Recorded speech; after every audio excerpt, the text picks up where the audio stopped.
G'day and welcome to Nature Walk. I'm your host today, Tex Greycloud, and this is John Forest National Park. Today we're at Hovea Falls and it is freezing. That's why I've got my beanie on and not my hat. Let's go for a walk. Now during the winter months, the amount of rain that brings a lot of water through this way makes this quite a spectacular sight to see.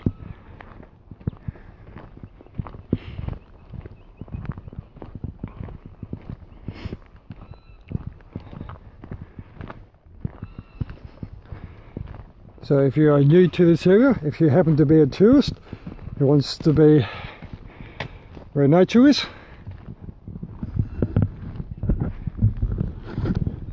then this is where you need to be. Right here is where all the water comes rushing down, and that's where all the water goes.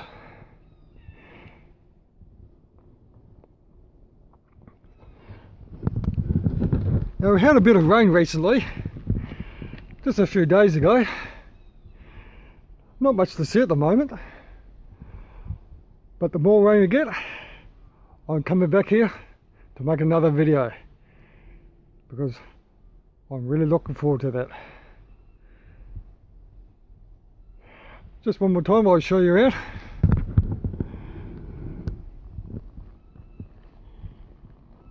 Hovea Falls, John Forest National Park, Perth, Western Australia. So, sun. So until next time, see you then.